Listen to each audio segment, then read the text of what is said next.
What's up, everyone? Swain here, coming at you with a new Summoner's War video. This is actually my very first video that I've ever done. My channel is brand new. Super excited to be launching into this, though. I love this game. Summoner's War is so much fun, and it's something that it's one of those games I just really understand. My mind works in really strategic, interesting ways, and so finding this was the perfect thing for me. I just really needed it, and was so happy to find this. So anyway, today what our video is going to be talking about is mainly the newest update that came out. It's a pretty cool update, I think. I was really happy to get the update. The new monsters were really awesome, and so let's go to the event tab. And let's scroll down. We'll scroll down here. We will scroll down here. Here's the new update tab. Okay. So I love the artwork of these monsters. It looks so cool. I really think they look awesome. So we got the Charger Shark, the Pirate Captain, the Mermaid, and the Sea Emperor. Okay. These guys look super cool. So we'll talk about them. We'll talk about a little bit about the dimensional rifts. Are they useful? Are they not useful? Stuff like that. And we'll also talk about the new guild shop items, like the legendary scroll pieces, which is interesting. And we got these guild battle exclusive buildings, which are also pretty interesting. So let's just dive right in here and open up our monsters tab. Okay, let's get a monster that doesn't twitch around too much. You're okay. Lumerisha's all right. All right. So first, we'll take a look at the Charger Shark. We'll start with just all the fire type monsters, and here he is. All right. So we got Ignicus. Okay. He's the Fire Charger Shark. He's an HP type monster, but guys, don't listen to that. He is completely an offensive attacker kind of monster. Okay, so don't believe the thing that says HP, because it's not true. So he's pretty cool. When he gets awakened, he gets this leader skill that increases the attack speed of monsters with fire attribute. All of the sharks actually get this leader skill except for their respective elements, which is pretty nice. So his first skill performs a lunge attack, and it increases his own critical rate, which is pretty good. It's a pretty great self buff, and it's from his very first skill. So it's like the sylphs and stuff like that. Beretta, Tyrone, stuff like that, which is pretty nifty. So I'm a fan of that for sure. Then we've got Incapacitate, which is an AoE kind of debuff skill, really. Decreases attack power and attack speed with a 50% chance for each debuff. I think it's okay. It has a pretty low proc rate, which is unfortunate. And with the amount of Varamos that are around, I'm just not sure. I'm not really sure if this skill is going to particularly be super effective in the current meta right now, but who knows, I could be wrong. In this third skill, I don't know what the multiplier is, but it could do a lot of damage because it can defense break with any of those attacks that he does. He attacks 3 times, and if he manages to get the defense debuff right off the bat, then this could potentially hit pretty hard. So that's okay. How would I ruin him? I would go either Violent or Rage. Okay. Attack, critical damage, attack, I think is probably what I would do. Focusing on some crit rate attacks, like crit rate subs, attack subs, and crit damage subs on the runes. Probably you could go Revenge because of this attack right here. But he's a little squishy, so you could also just go with Blade. So Violent Blade, Violent Revenge, Rage Blade, Rage Revenge. That's kind of up to you. So he's okay. He's not my favorite of the sharks, but he definitely has some use, I think. So here's Karak. Okay, he's the fire pirate captain. Okay, he's a really cool monster. I really like him. I think that he could be really interesting to use in arena, but even more interesting to use in guild battles. Okay, so he has a great base attack. He is an attack monster too, and he has pretty decent HP. Actually, he definitely has above average HP for an attack type monster, which is not bad at all. So when these guys get awakened, all the pirate captains gain their third skill when they get awakened, and they have this leader skill. All of them have Guild Wars specific leader skills, which is pretty cool. So Karak increases the attack power of ally monsters by 33%, which is pretty good, and it's actually really good because of the rest of his skill set, which I'll talk about. So his first skill, at max skill level, I know weakens defense 100% chance. Okay, and it is just for one turn, but it is consistent defense break, which is pretty cool. So I like that first skill quite a bit. His second skill is a random attack. It fires 3 times, and each hit has a 75% chance of stunning the enemy. At max skill level, this goes up to 100%, so he can become, pretty good at stuns and stuff like that, which is nice. Again, this is better for Guild Wars versus Arena, because in Guild Wars, there's only 3 monsters to begin with, right? So the odds of all of the monsters that you need getting stunned is actually pretty high. So nothing wrong with that, in my opinion. Nothing wrong with that. I mean, it sucks that it's random, but it is pretty consistent stuns, which is good. Okay. His third skill is what makes him so interesting, I think.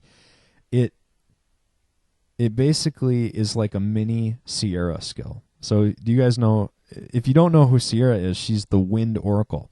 So you should definitely take a look at her if you don't know who she is, because she's a pretty interesting monster.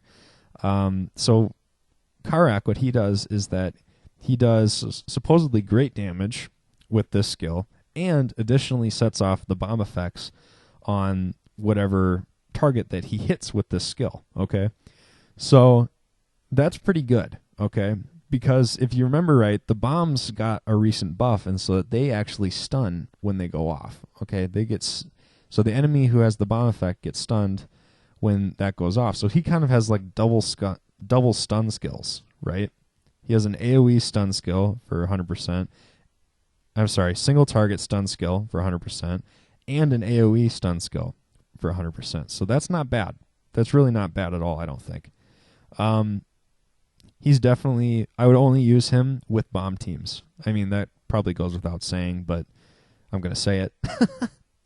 Right. So, you pair him up with a JoJo, a Leebly, and then an attack buffer like Megan, or, anything like that. You could even pair him up with Malaka, okay, the water kobold bomber, stuff like that. And then this guy can do some serious work in addition with that team. And so I think that he looks really interesting and could definitely be a good addition to any Guild Wars team for offense. Not necessarily for defense, but for offense, I think that he, really has some solid use. So now let's look at the Mermaid. Okay, Platy is the Fire Mermaid. I really like her a lot. I actually just pulled her pretty recently, which I was really excited about, and you'll see why I like her so much. So she's a support type monster. She has high base HP. She has decent defense. It's not the most amazing defense, but it's something, It's pretty close to 600, if I remember correctly. Once she's 5-star, it's like 560, 570 or something like that. So it's not awful. It's definitely respectable. So she's pretty tanky. The mermaids gain inherent base stat boosts when you awaken them. So Platy, the fire mermaid, ends up actually getting effect accuracy, which works really well for her skills. So let's take a look at those. So Mana Bubble, this has a 50% chance to remove a beneficial effect, and this attack, its damage is proportionate to her max HP, which is pretty good. So definitely an interesting monster. Oh, you know what? I'm sorry. We need to go back to Karak for a second. I forgot to say how I'd rune him. I would rune Karak as a just straight damage dealer attacker, okay? Attack, crit damage attack, either Violent Blade, okay, or Rage Blade, something like that, okay? So that's how I'd rune him. I'm sorry about that, guys. Hopefully I won't forget again. Okay, so back to Platy. So that's her first skill. This could be really good with revenge runes, honestly, because there's this chance to remove the beneficial effects. You could also pair her up with focus runes or whatever, anything like that. So here's what makes her so good: is this Grant Life. Okay, so it is like a mini Belladion's skill. Okay, so it recovers a single target's HP and attack bar by 30%. And at max skill, this actually goes down to a 3-turn cooldown. I'm sorry, and it increases the HP by 36% instead of just 30. So that's pretty cool. Now, what really makes the skill awesome is that it's also a revive skill. Okay, so if an enemy is dead, she will actually revive the enemy. Okay, and the cooldown time of this skill will actually increase by 3. Okay, so at max skill level, she uses this, and then her cooldown will be 6 turns instead of just 3 turns at max skills. Okay, so that's pretty cool, and that of course is that revive cooldown time is on par with the best revivers in the game. I mean, including Briand and even Michelle, and most notably Vanessa. Of course, everyone knows about Vanessa, and I think Eladriel even has a 6-turn cooldown on his revive too. Don't quote me on that. I haven't looked at his skill sets for a little while, but pretty cool stuff, right? And then her third skill, Burning Hearts. This at max skill has a 100% chance to activate both of these debuffs. So it stuns the enemy and prevents them from using skills with cooldown times for 2 turns. So this is pretty sweet. Not a bad skill at all. What I'm not sure about is whether this affects monsters like Perna's passive. I'm not sure if it affects passive skills like that. But what I do know for sure is that it causes a major pain for monsters that rely on their second and third skills to be effective. I do know that. So, and it stuns them. Okay, so there's nothing wrong with that. I like this skill. And it goes, she already has some effect accuracy, so that's nice. I would definitely go Violent Runes on her. You could go Swift if you didn't have Violent, but I would really strongly recommend Violent Runes. And then either Focus or Revenge, I think, is probably the best way to go with her. Speed, HP. Just get accuracy from substats. It's not worth losing the HP on slot 6. If you wanted to, you could also replace the speed on slot 2 with HP, just to make her first skill hit a little harder and make her more tanky. But I think the speed actually benefits her better just because of her revive. Not many monsters have revive skills, and so the faster they can crank those out, the better typically. So last but not least, we've got the Sea Emperor, okay? Okeanos. This guy looks like just like a crazy wild man. So cool looking. I love the animation on these guys, and on the mermaids for that matter. The mermaid animation is phenomenal too. So this guy's pretty good, I think. I don't know if he's the best Sea King, but he's definitely beyond just usable. I think he could really excel in Arena and in some Guild Wars scenarios. So he's an attack type monster. He has, none of his stats are particularly like crazy high, but he does have really well balanced stats, which makes him really good, actually, I think. So when you awaken him, he gets 15% more critical rate, which is phenomenal. These Sea Kings, just like the Mermaids, gain inherent base stat boosts, which is great. So crit rate off the bat, that makes me want to rune him with crit damage, of course. His leader skill is a general leader skill that increases accuracy of all of your monsters. I'm not a huge fan of accuracy leader skills. It seems like that you could really do a lot better. You could go with a lot better stuff. HP or attack or speed. Speed is the best leader skill, I think, that's in the game. Of course, dependent on the situation, but this leader skill actually works pretty well with him. Synergizes with his skills, as you'll see. So Power Surge, this does damage, and it transfers a weakening effect from you onto the enemy, which I think is really cool. I'm a big fan of that skill. This could be awesome. If he has a bomb skill on him, or if he has, dot effects on him, or weaken attack, weaken defense, anything like that, he will transfer one of those onto the enemy, which is awesome. So revenge runes on this guy, I think, would be just prime, right? Super, super good. And then, of course, we've got a second skill. I love this skill. It attacks twice, and both times it removes all beneficial effects, and it turns all the skills on cooltime. Okay, that's so good. All right, what does that mean, you might ask? This is what this means. Okay, you can be up against a team that has Chloe and Perna, and normally you're thinking, I do not want to deal with Chloe and Perna today. Okay, but if you've got Okeanos, all right, you go into the fight and you're just like, well, it's all right. I mean, I don't really care that much. You know what I'm saying? Because Chloe will cast Fanatic, okay, and then Okeanos, okay, he's going to attack Perna, okay, removes all of Perna's buffs. Then, the second time he attacks, he removes all of, he puts all of his skills on cooldown time. Okay, so that means that you only have to kill Perna once. How nice is that? Okay, so this is a great skill. I really, really like this skill. Super strategic. Super, super strategic. His third skill is pretty good too. I don't like it quite as much, but it's still solid. It attacks everyone, and each strike has a 25% chance to stun the enemy for one turn. I'm not completely sure if this is like a true AoE where it hits everyone a certain number of times, kind of like Zyros's second skill, or if this is more like Dark Grim Reaper's third skill, which attacks kind of more randomly.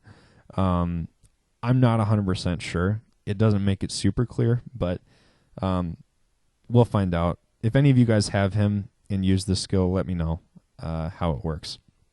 So how would I rune him? I think that he's actually a really good candidate for Despair runes, but I would definitely rune him as an attacker. Go attack, crit damage, attack, and just really exploit the damage that he can do, especially since he gets base 15% extra crit rate. Again, Despair runes would be great for him. Revenge runes would be awesome for him. Violent runes would be great for him. And Rage runes would also be great for him. All of those would be really solid choices that I don't think you could really go all that wrong with. So that is how I would build Okeanos. Okay, so now let's go on to the water-type monsters. Okay, we'll start off with Charger Shark. Where are you? Where are you? There you are. Okay, this might be my favorite of the Charger Sharks, honestly. He looks cool. He looks great. He's like a classic great white shark kind of look, you know what I'm saying? So, pretty sweet. He's an attack type monster. He has very high base attack for a natural 3-star monster. It's like in the 700s at 6-star, level 40, which is not bad. Definitely respectable. And so, again, when you awaken him, he gets this leader skill, which increases water monsters' attack speed by 23%. Same first skill, which is great. I love that skill. Second skill is okay. It is a single target version basically of Incapacitate from the Fire Shark. Okay, so it has a chance to decrease attack power and attack speed, but it's single target and is reusable quicker. So that's okay. I don't know what the damage multiplier on this skill is. If it's pretty high, then that's nice. That would be really nice, especially since it has a low cooldown time. Okay, I'm sure that this goes to reusable in 2 turns, which is awesome. So what I really like about this guy, though, is his passive, the Smell of Blood. Okay, so when he lands a critical hit, it automatically places a damage over time effect, so a continuous damage effect on the enemy. And if the enemy dies from the attack, okay, you heal as much damage as you dealt.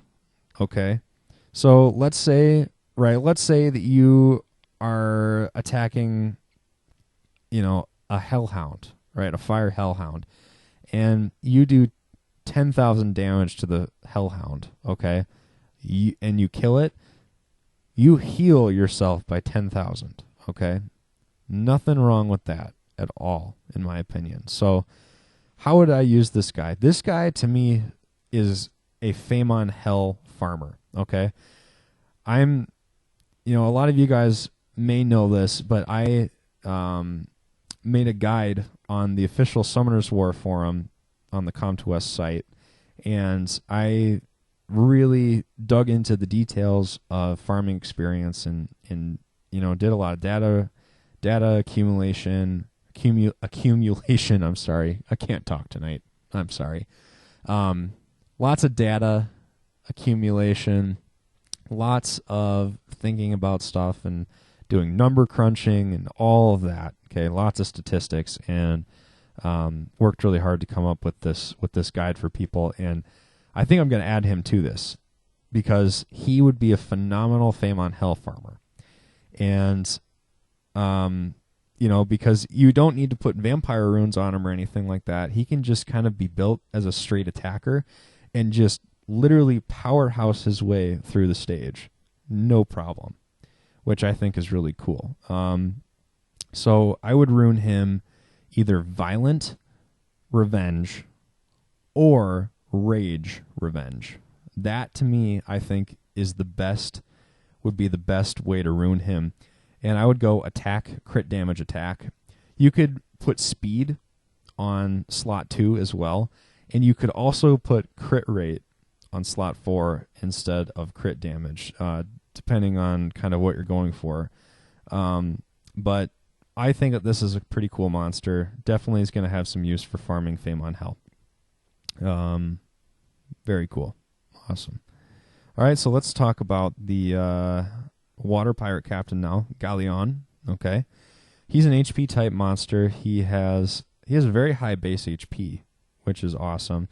He has a decent attack stat and kind of a average to slightly below average defense stat, and he's got good speed. So again, when you awaken him, he gets the 3rd skill. He has an amazing leader skill for guild battles. Increases all of your monsters' attack speed by 24%. I'm sure you guys know this by now, but speed is so important in this game. It is so, so, so important in this game. And so this is a phenomenal leader skill as a natural 4-star. Really, it's quite good. So first skill is the exact same. Defense break, 100%, which is nice, max skill level. Pirate strike, so this deals a powerful attack, and it absorbs 30% of the enemy's attack bar. Okay, so this is actually, I like this skill because you could use this against a monster that you just don't want to move. Okay, so most notably, the first example that always comes to my head is Varamos, right? You don't want him to be getting rid of all those hard-earned debuffs that you've been trying to put on their team, especially stuff like defense break, right? You don't want Varamos to be taking care of defense break and all that stuff. So use this skill on Varamos, and Varamos will be slower, and then he gains that, Galleon gains that attack bar, and so he starts attacking a little bit quicker too, which is awesome. So nothing wrong with that. And his 3rd skill is what's really cool, okay? Honestly, this could be one of the best buff skills in the entire game, in my opinion.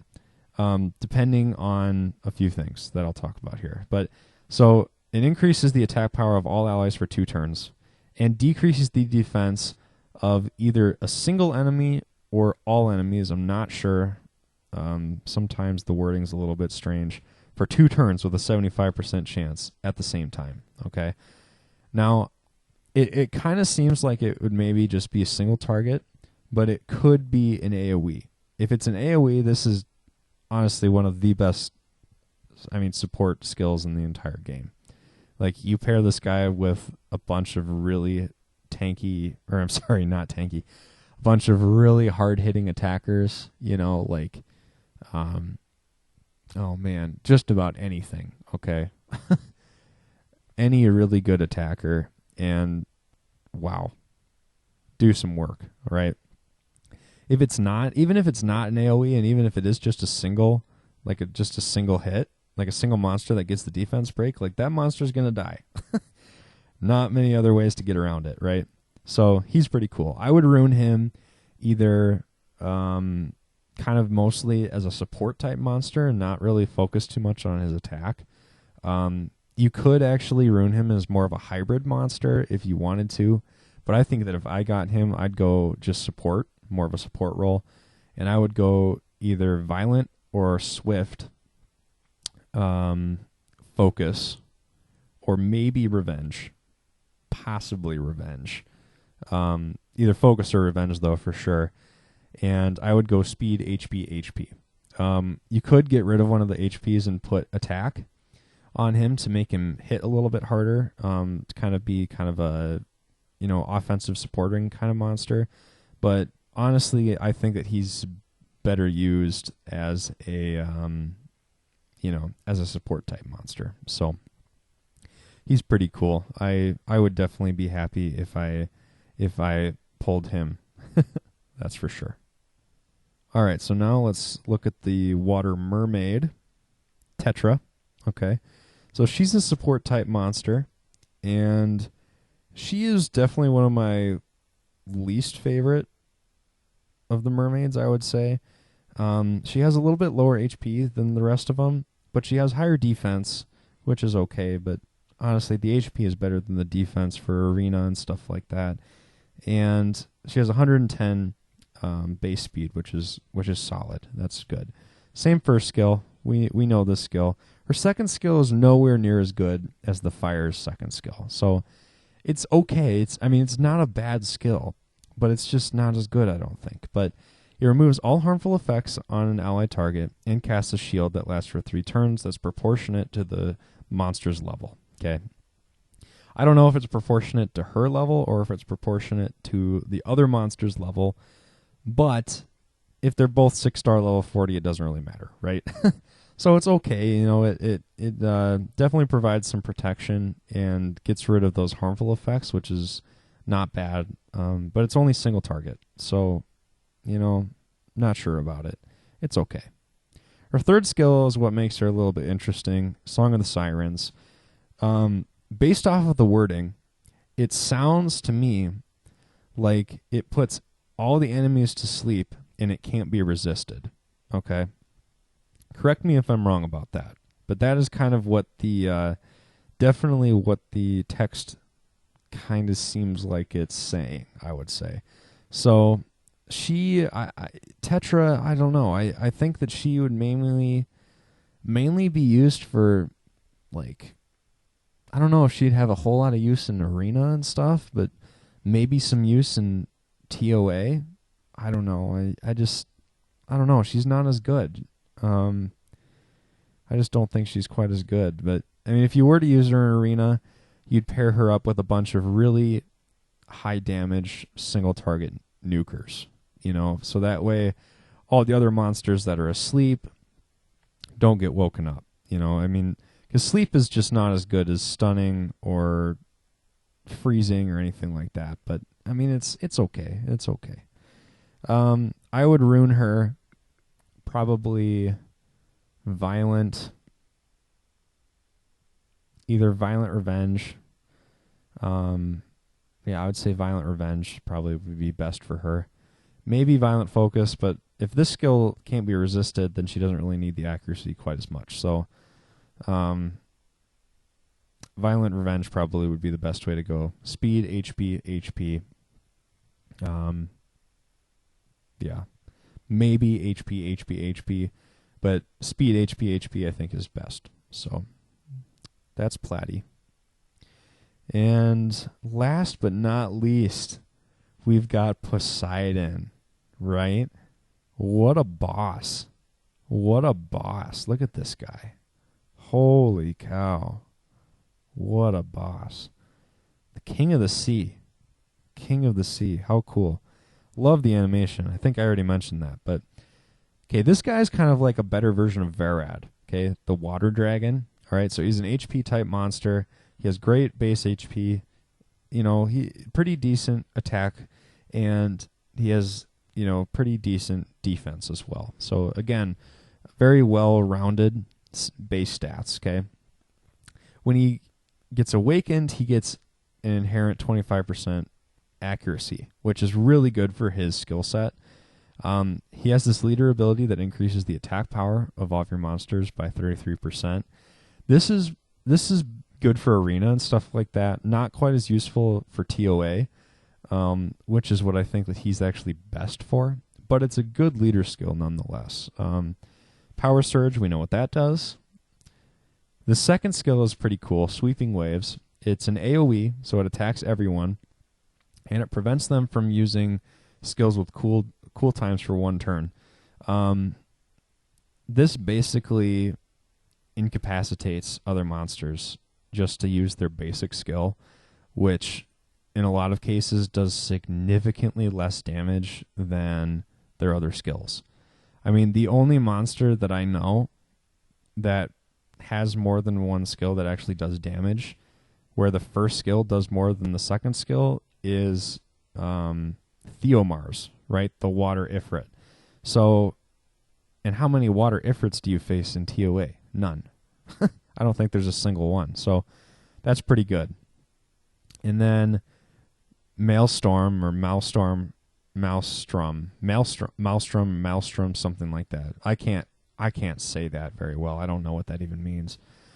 Okay, it attacks all enemies and it decreases their attack bar by 75%, and it slows them down. It slows their attack speed down for 2 turns. Okay, wow, really, really good for PvE.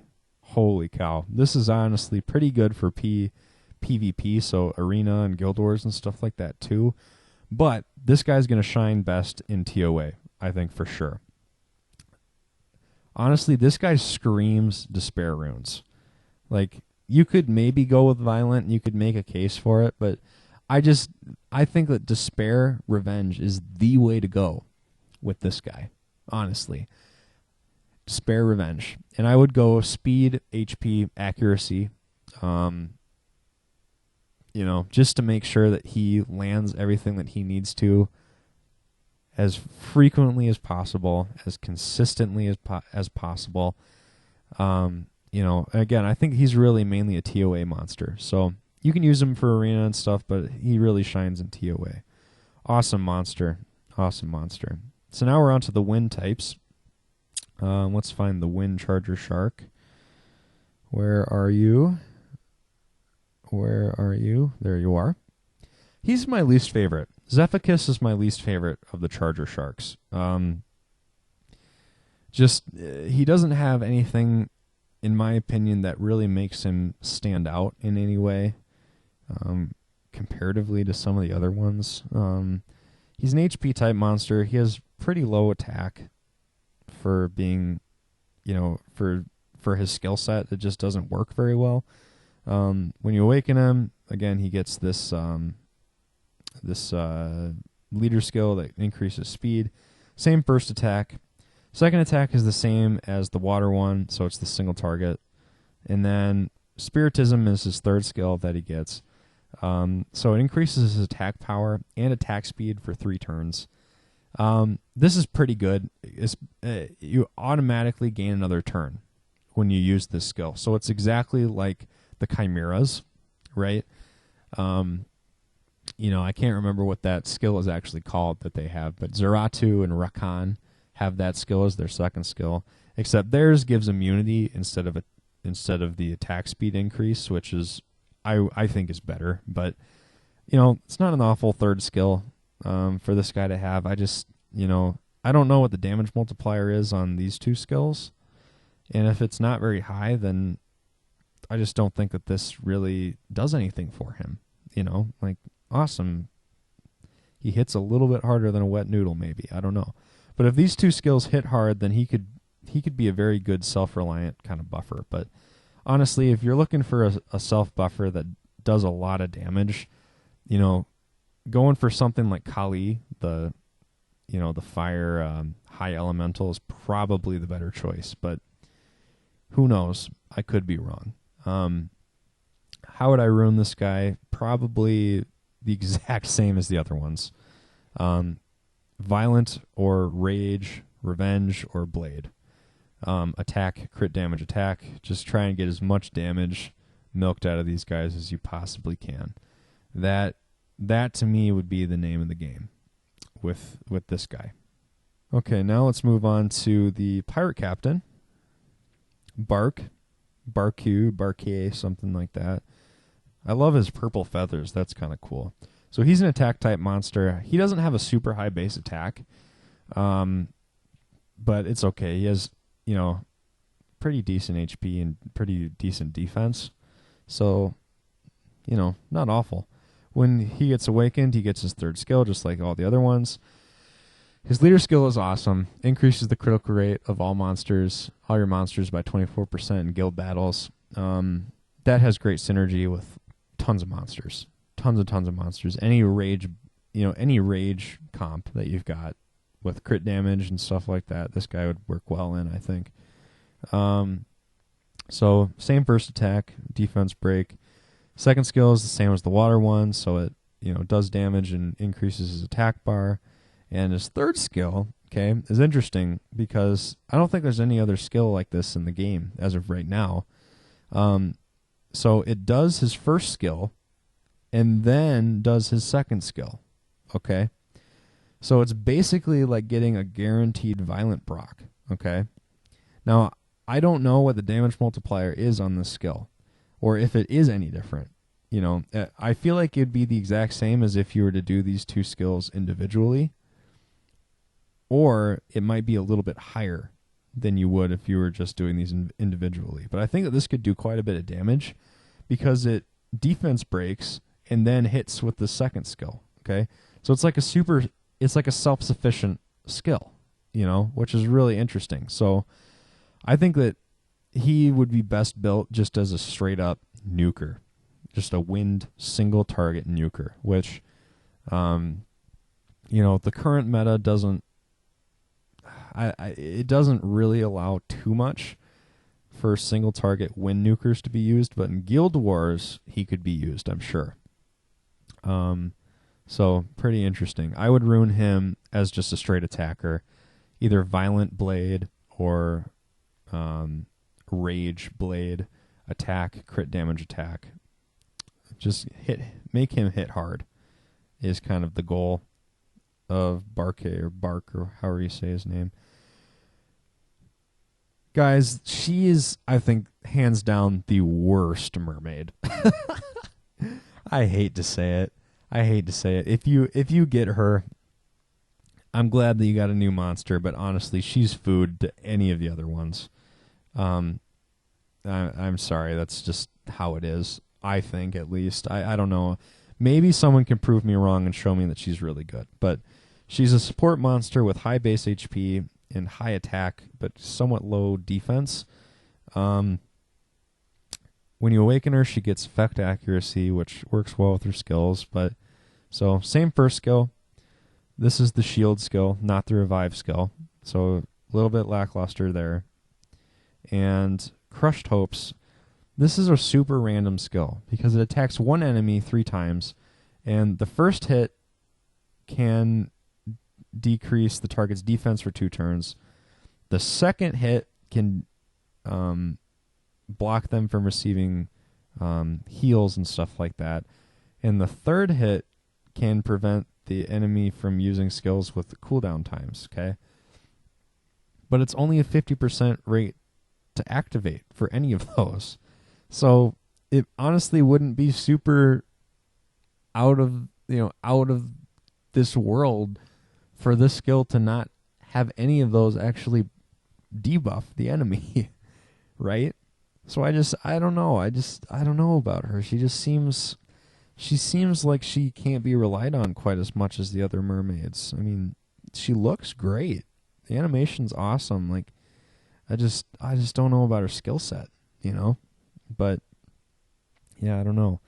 If you had to use her, if you have nothing better and you have to use her and you want to use her, I would go violent, violent revenge, violent focus, one of those two, speed, HP, just like the others. I think that's kind of the best way to go with her.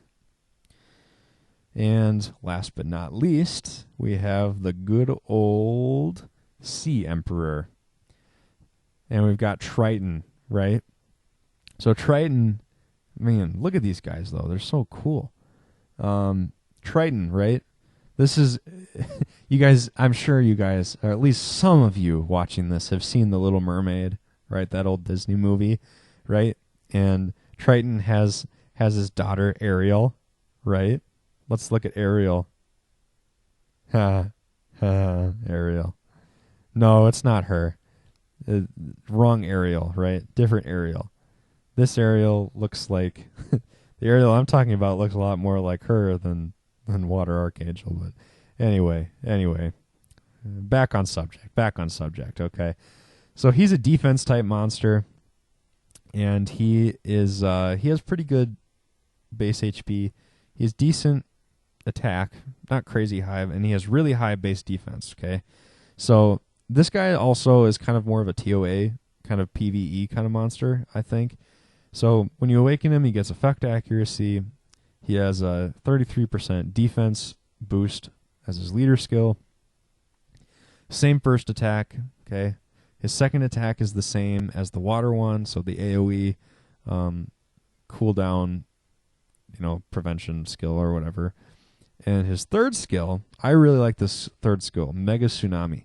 It attacks everyone, so it's an AoE, and it decreases their attack bar by 25%, and it removes all beneficial effects on the enemies, okay? I'm pretty sure that the attack bar effect actually goes before the removing of beneficial effects, so if they have, immunity on them, their attack bar won't be reduced, I'm pretty sure, which is unfortunate, but it is what it is. Still, pretty solid skill. Honestly, I think he's a lot like the water one. He's a lot like Poseidon, his brother Poseidon. I would definitely rune him. I think Despair, honestly. I would probably rune him Despair Revenge. Speed, HP, accuracy is probably what I would do. And just mainly use him for PvE purposes. So, stuff like Trial of Ascension and, dungeons and things like that, I think is what he would end up being best for. But he could definitely be used in, some arena stuff. I don't know about on defense, but certainly on offense, he could cause a little bit of a stir for the enemy monsters. So that is Triton. So now, guys, we're going to be talking about the light and dark versions. We all know that none of us are going to end up getting any of these really great monsters.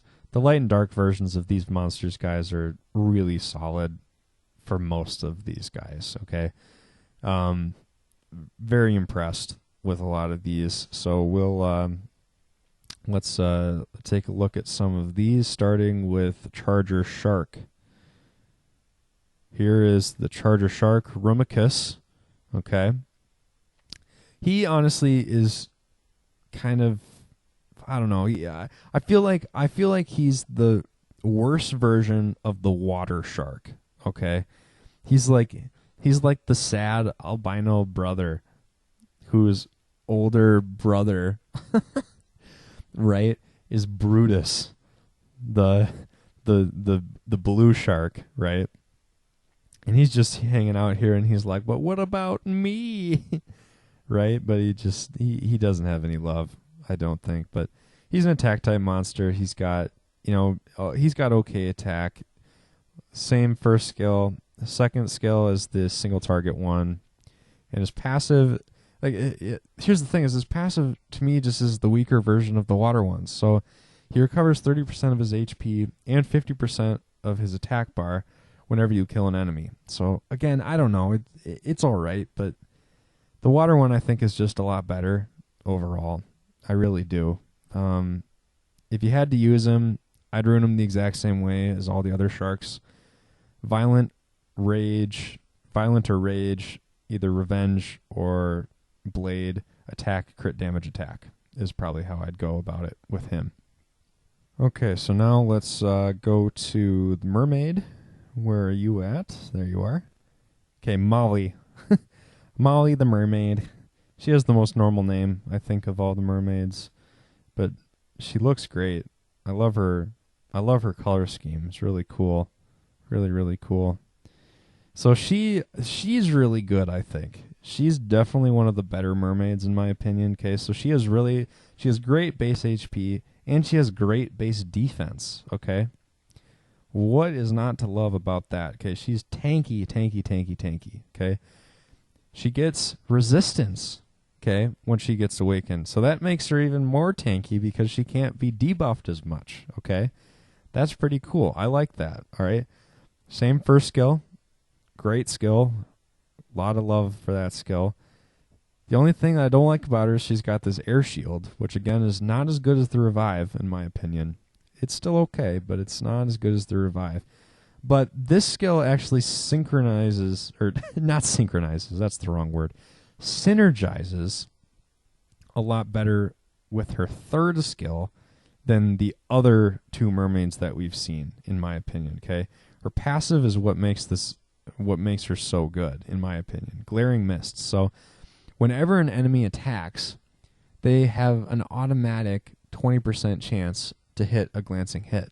Okay, so you could be up against an enemy Sigmaris who, for some reason, has 100% critical rate, and let's say he has like 200 critical damage, and he's got 2,500 attack. Okay.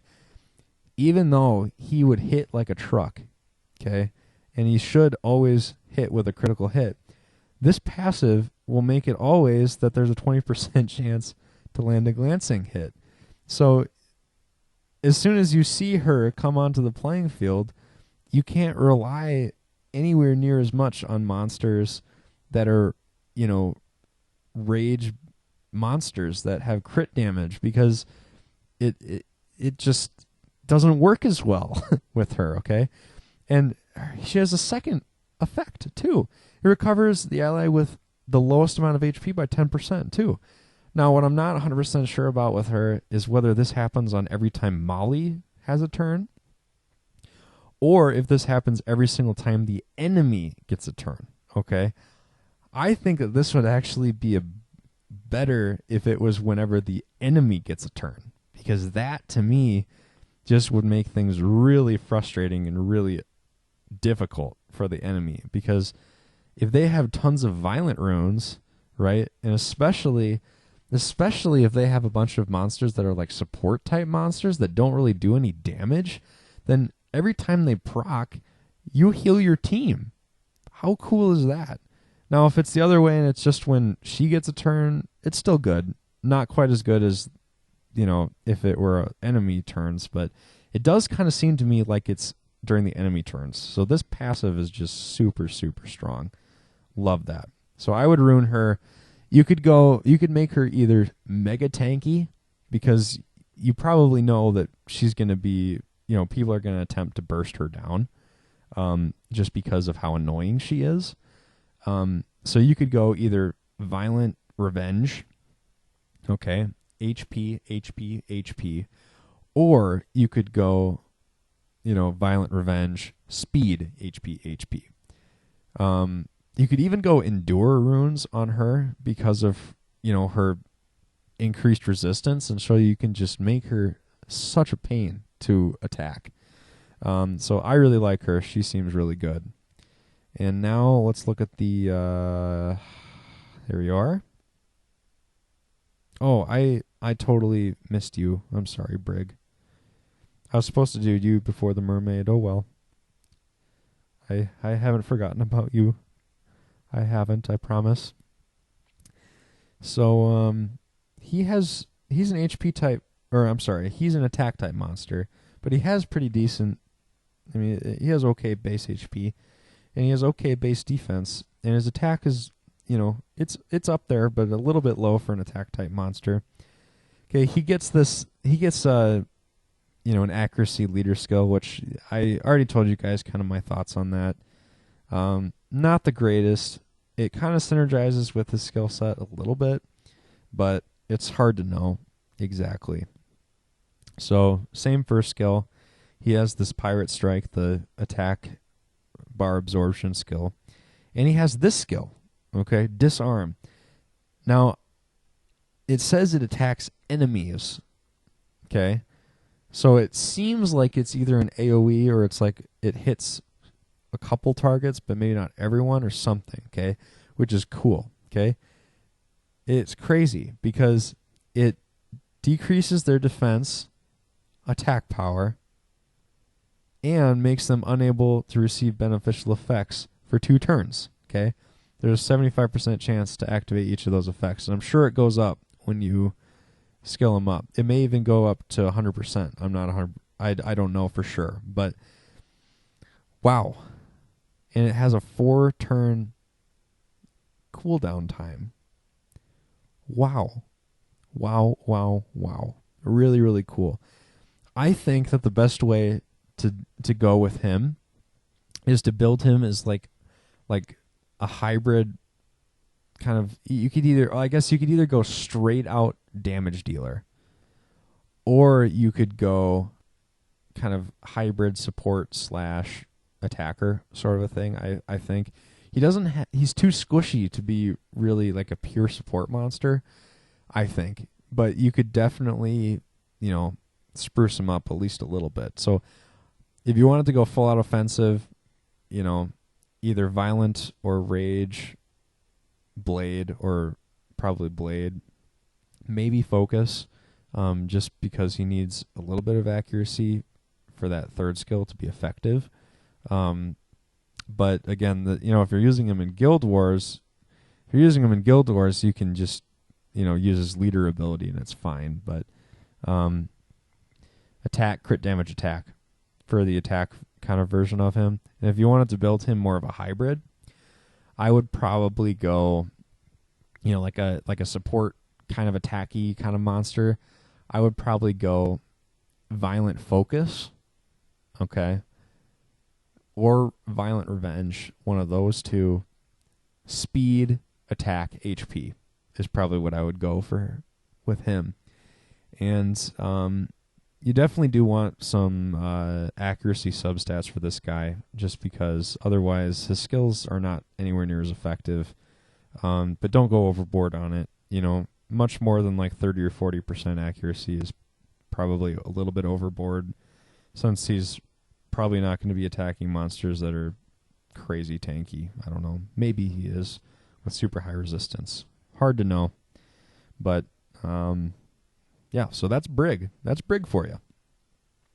And last but not least, let's talk about the Sea King, Pontos. Okay, I have mixed feelings about this guy. He has really high base HP and he has high base defense, and he gets effect resistance, so he's super tanky, and he has this awesome leader skill that increases attack speed by 24%. He has this skill. He's got Sweeping Waves, which is the AoE cooldown skill kind of thing. But I don't know about his third skill. Okay, let's look at this. Okay, it says it removes all harmful effects on an ally target. Okay, I don't know if that means that it's just one or if it actually is everyone. Okay, If it's everyone, this skill is super, super, super good. If it's not everyone, this skill is pretty lackluster for a natural 5-star to have. Okay. If it's an AoE, he's really good. Okay. If it's an AoE, he's really good. Keep him, use him.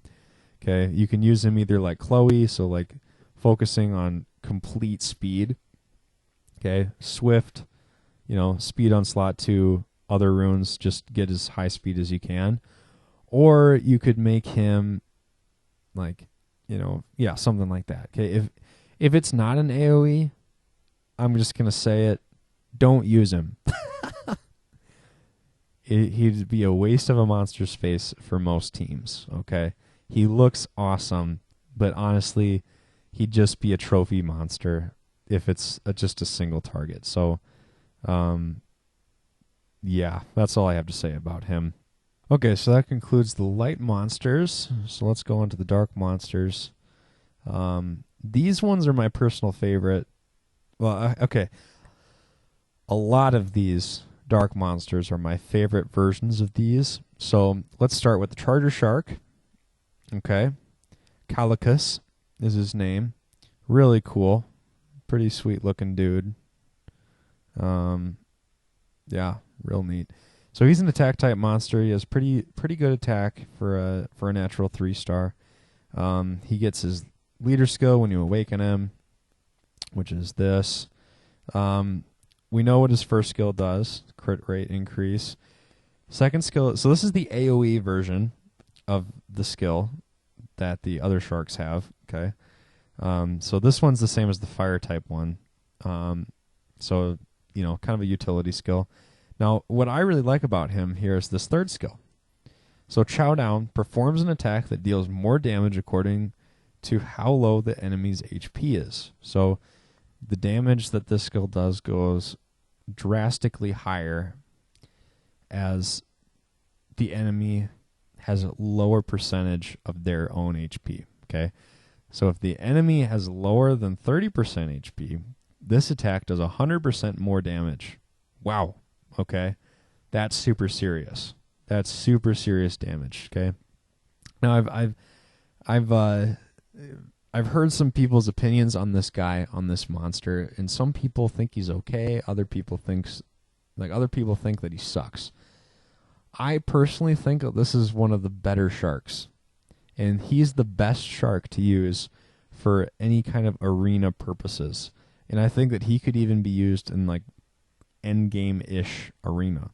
Okay, now all because of this third skill. Now why? Why is that, you ask? You pair him up with a monster like Lucian, okay? Something that has really, really, really strong AoE damage, okay? I think Lucian may be one of the only monsters that could even cut it. But so pair him up with Lucian, okay? Lucian does amputation magic and kills everything except for like that one monster, right? Like the one monster that has just a little bit of HP left or just enough where it's like, oh, okay, we have to take care of you. You pair him up, okay, and that's like an auto kill, okay?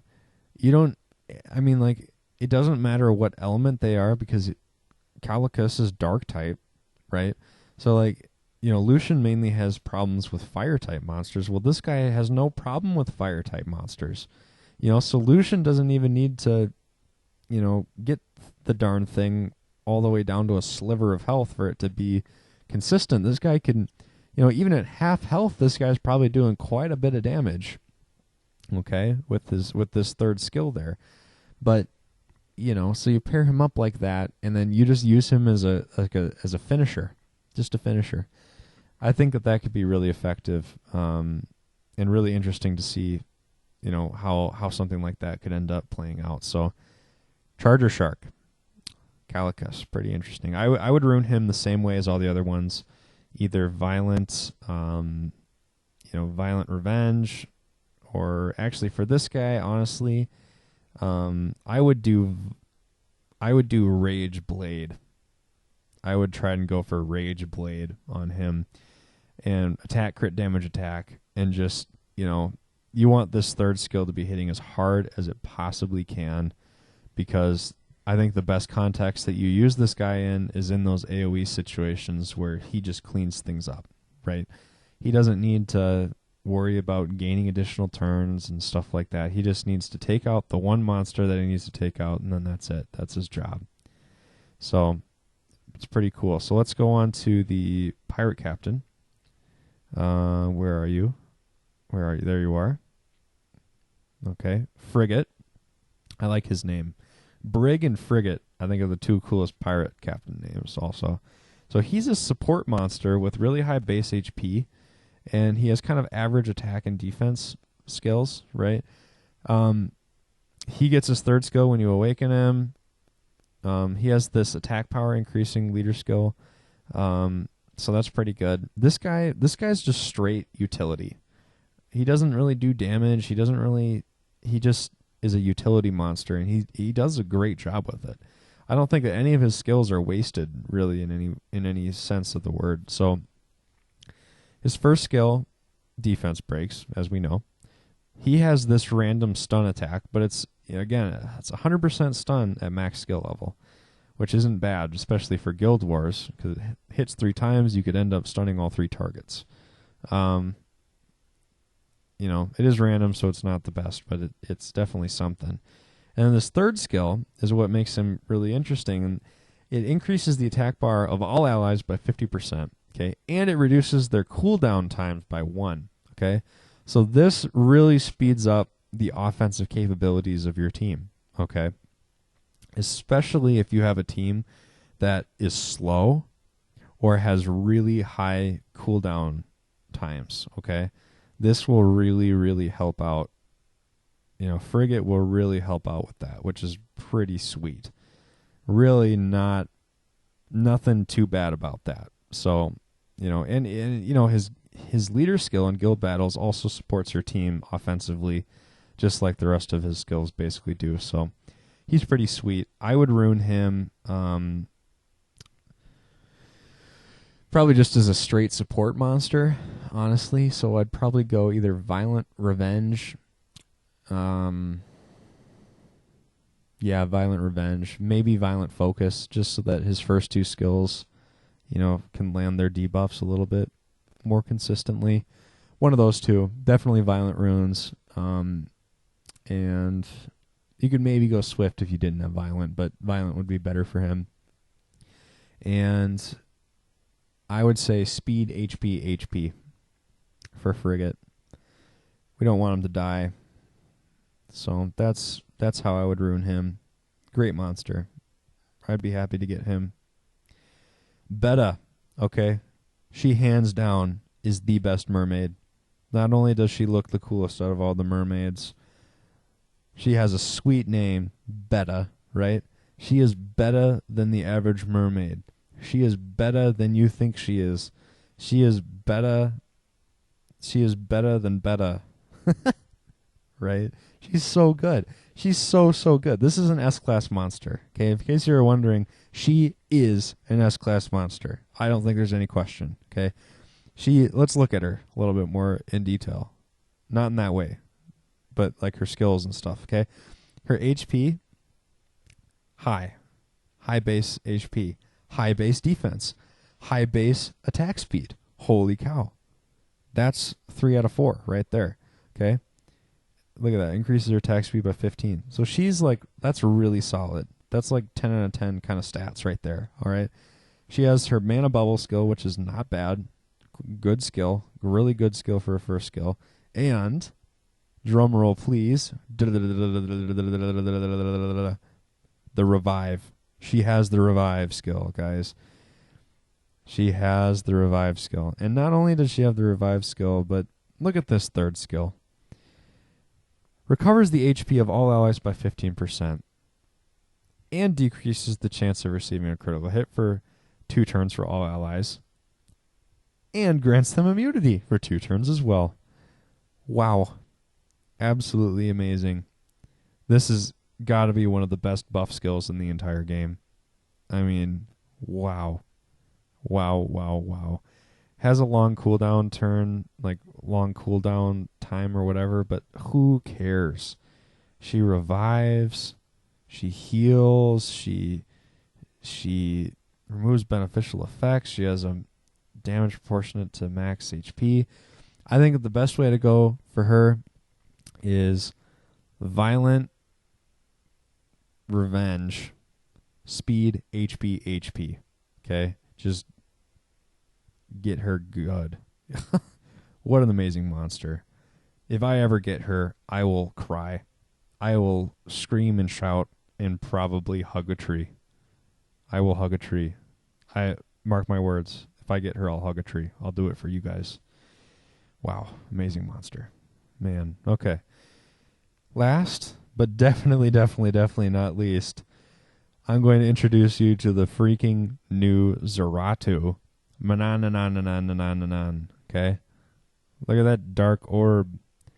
It's like he's holding the souls of people.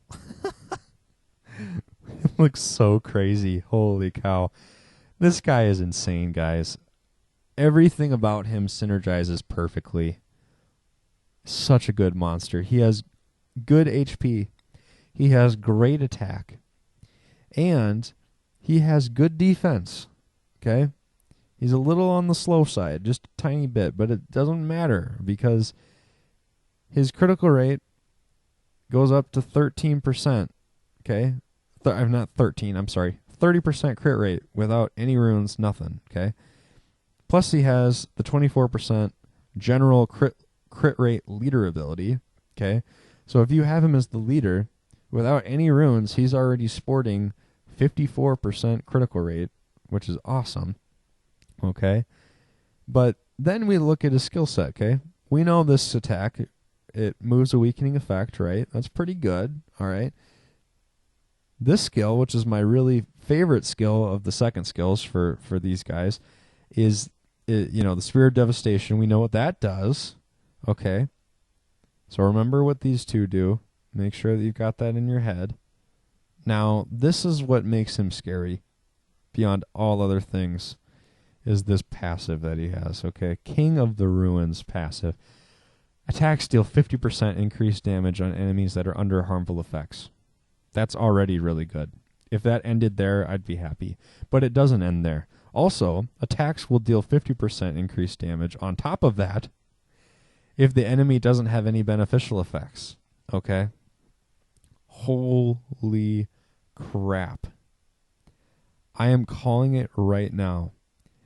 I think that if this guy, I don't know what the damage multipliers are of these two skills, but he has high base attack, okay? He has high critical rate. I would not be surprised at all to find out that if the enemy has a defense break on them with no beneficial effects and he has an attack buff, okay, that with this second skill here, that he could easily deal close to 60k damage. Like, that maybe is an exaggeration. But 40k damage has got to be easy to do, okay? At a minimum 40k damage with all those things going for him, okay? But seriously, I think that he could reach up to 60k. I really do. Holy cow, guys. This guy could just... He hits like a truck. It's like... This guy hits like a truck that has a train behind the truck that has another train behind that train and is all pile driving all of that into a flimsy piece of paper, okay? I don't need to tell you guys that the doggone... that he's going to doggone rip right through that sheet of paper, right? Holy cow. Holy cow. What an amazing monster. Mananananan. Wow. I would rune him Violent. Either Violent Blade or Violent Revenge. He maybe doesn't even need the Blade because of his, his Awakening bonus and his crit rate boost. Wow. Amazing monster, guys. Such high damage. Attack, crit damage, attack. Either Violent Revenge or Violent Blade, or you could also go Rage Blade or Rage Revenge, one of those. Super excited. If I got him, wow, jeez, beyond words. So those are the monsters. Those are all the new monsters, guys, and kind of my opinion on them. So, and also just to let you guys know, I'm a Conqueror 3 player, Conqueror 2 player. I usually hang out in Conqueror 1 just so I can, get glory points and stuff like that a little bit easier. But, so I'm coming from a very much a late game perspective, top 1,000 players in global a lot of the time. If I want to push myself up there. And I'll tell you what, pretty sweet monsters, pretty cool monsters. So take everything I said with a grain of salt. I'm not 100% right about everything, but I definitely hope that gives you an idea of kind of what the new monsters are, what they might be capable of, and some stuff like that. So now let's move on to the next segment of the video here. No, I do not want to buy any packs. I do not. Thank you very much. And let's talk about these dimensional rifts. Okay, so the dimensional rifts are really interesting because they one dimensional rift will appear every day. Okay, and the location of these rifts will change. And some, like right now, look, for me it's at Verophagus Ruins. Okay, for other people, this exact same day, this exact same time, it could be in Aden Forest. For other people, it could be in Famon Volcano. For other people, it could be in Garden Forest. Okay, it could be just about anywhere. All right, and so that's kind of cool, actually. And the thing that really I think is awesome about them is that they're not super hard to beat. Okay, they're easier to beat than Famon Hell.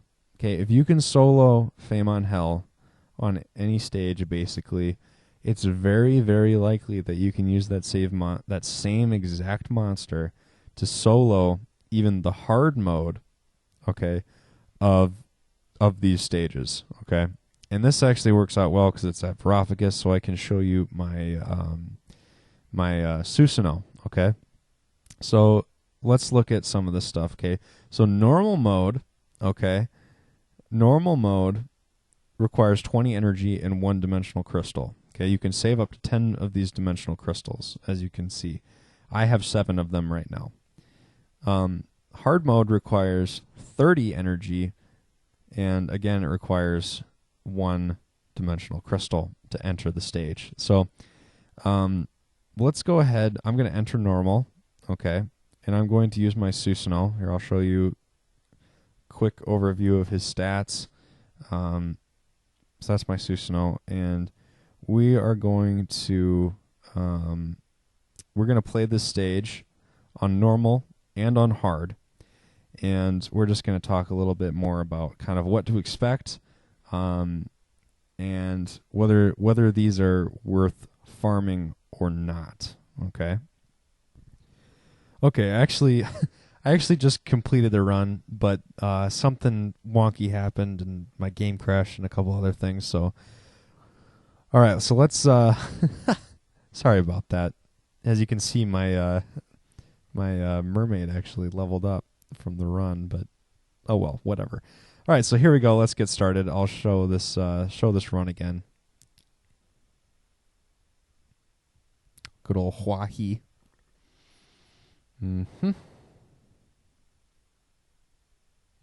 Okay. So each of these dimensional rifts, each one, like I mentioned, there's a different one each day. Okay, and the dimensional rifts have the monsters that you would find if you were doing the stages, the stages normally in any of those, normal, hard, or hell mode, and so, yeah, it's pretty interesting. It's pretty easy to solo. I mean, as you guys can see, like my Susanoo is very easily handling this. You know, I don't even know if all my fodders are gonna die, honestly, because that's how little. Excuse me, that's how little damage these monsters are doing to me. Okay, I mean, look at this. You know, tectonic shift to 1,000 damage. Like, that's nothing. So that's pretty awesome. Oh, hold on. Let's go to a random channel here. 506. How about? I don't like the chat sometimes. Okay, so victory. Boom. That was like less than a minute. About a minute. Okay. Look at this. And we got, basically 13,000 mana. Okay. So that's nothing wrong with that. Nothing wrong with that. I've seen as much as 15,000 on normal. Yeah, you get 4,466 experience for completing the stage. Really, really awesome. Really, really cool. So a lot of you, I'm sure, are wondering what the breakdown is of what the EXP per energy is and stuff like that. So if you want to, you can go to my guide online and you can take a look at all the exact numbers. But just as a general reference, this gives about 1,100 EXP per energy, okay?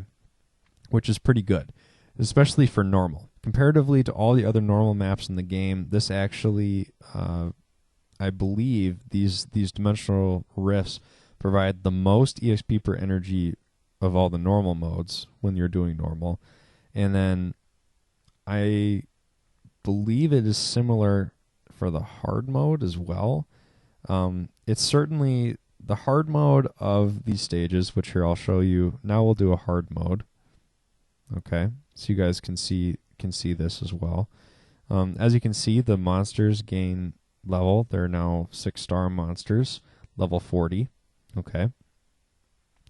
So let's go ahead and start this.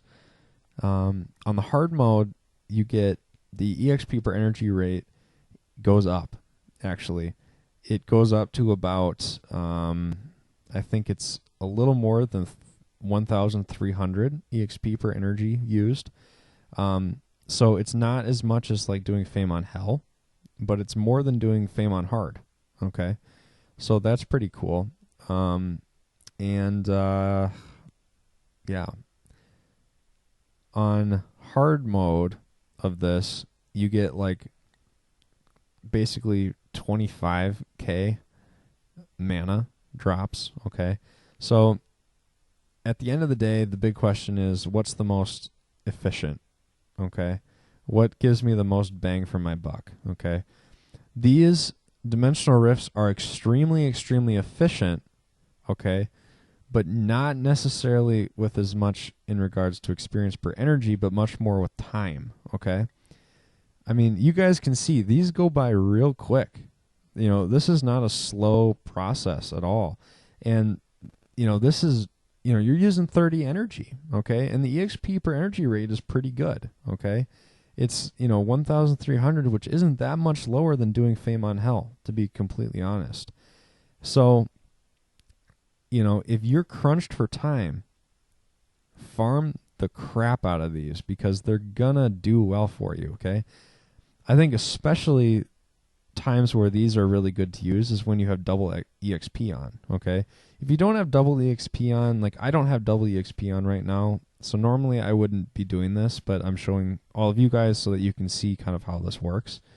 Look at this, 26k mana. That's so much. And 8,105 EXP per monster. That's awesome. What was I saying? I was saying something about, if you're time crunched, okay, if you don't have a ton of time, these dimensional rifts are absolutely worth farming, okay? They're absolutely worth farming, and especially on, like, double experience and stuff like that. Nothing wrong with doing that, okay? I really like them quite a bit. And you get so much money, too. Like, one thing just also, too, is, like, if you get a great rune in the shop and you're like, wow, I really need that rune. Like, let's find out.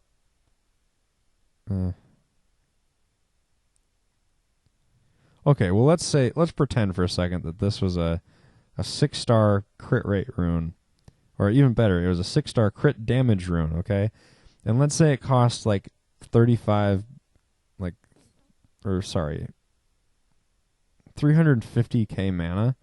Okay, and like, you know, you only have an hour to buy these things, so, and you need to get a ton of money really quick.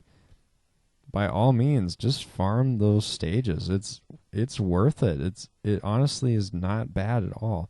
So they're extremely efficient with your time. Okay, not quite as efficient with your energy, but they're still fairly energy efficient. Okay, they're not terrible at all. Okay, so I've been hearing a lot of people say that they suck. They don't suck.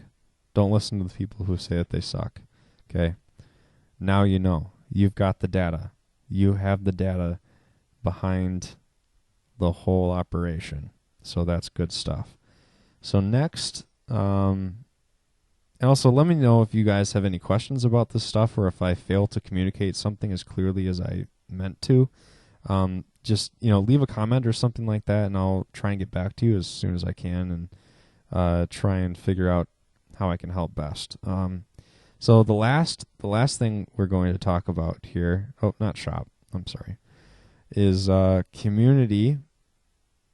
And in the guild shop, okay, they added some new items. Okay, we have these legendary summoning pieces. Okay, you can get 5 of these summoning pieces. Okay, how many times a week? You can get 5 sets of these 5 summoning pieces, so you can get 25 summoning pieces a week for 1,000 guild points, and get yourself a shot at summoning a random natural 4-star or 5-star. I've heard some rumors that these won't give you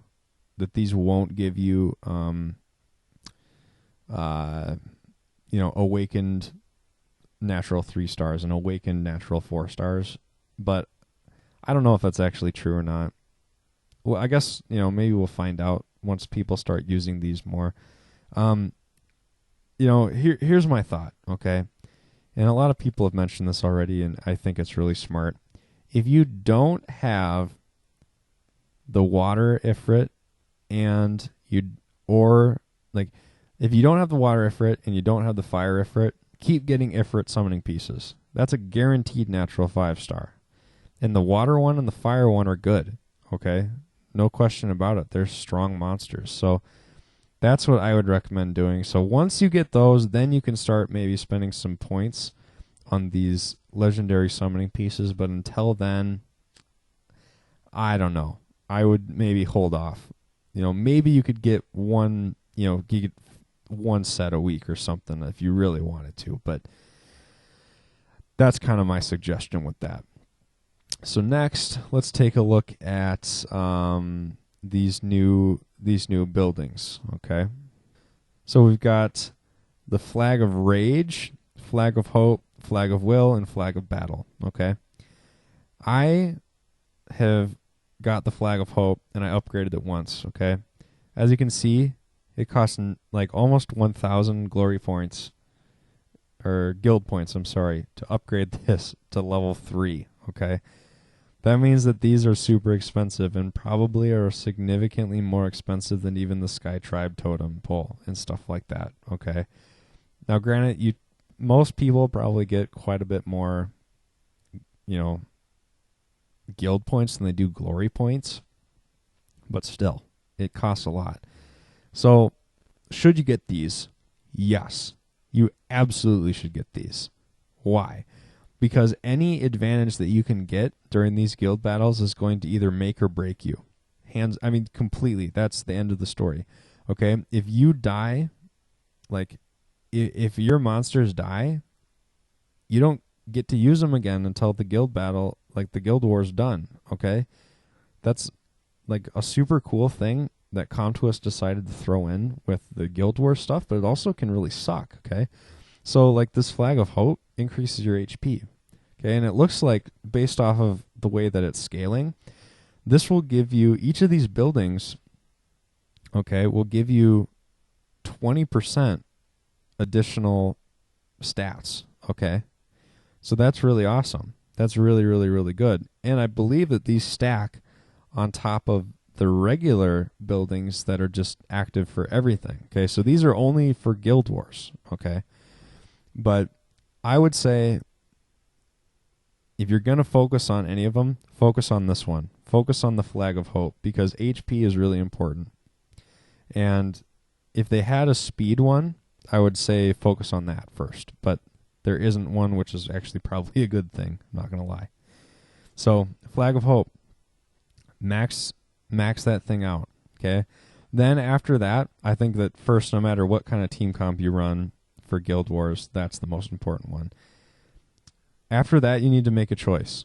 Okay? You can either decide that you want to kill before being killed, or totally deck out your tankiness. Okay? If you want to deck out your tankiness, go with Flag of Will next and just get that up, because that'll increase your defense. And the combination of 20% extra HP and 20% extra defense is going to really go a long way. It really will. Defense is actually not a bad stat. Okay? Even in Arena and Guild Wars. Some people think that it really sucks, and it doesn't. It's not as good as HP because of monsters like Arnold and Lucian and stuff like that, but it's hard to kill a monster with really high defense. Trust me, it is. So those are both really good. Okay? So you can either go for like the sustained tankiness, or you can go for Flag of Rage and Flag of Battle. Okay? Either one of those. If you have like really good crit rate buffers like Seek or Aquila that you're using, maybe go with Flag of Rage, because that actually will increase your amount of damage that you do more than Flag of Battle will. And it's a little cheaper. Nothing wrong with that. But if you're not using monsters that have really high crit rate and high crit damage and stuff like that, then Flag of Battle will actually be more beneficial for you. That'll be more beneficial for more monsters as a whole, which is probably why it's a little bit more expensive. But you can decide either one, which one you'd rather focus on. So are they worth getting? Absolutely. I would do Flag of Hope, and then either Flag of Rage and Flag of Battle, or then Flag of Will. Okay? Obviously, you want to have all 4 of these buildings maxed out at some point in your Summoners War career, but it's going to be a slow process. It may take a year or maybe more than a year to be able to get these things maxed out, but really cool stuff. So, guys, that's all I've got for this video. Again, this is my very first Summoners War video. Super excited, and please be sure to like, comment, and subscribe, and be on the lookout. More videos are going to be coming out. Swain out. See you guys.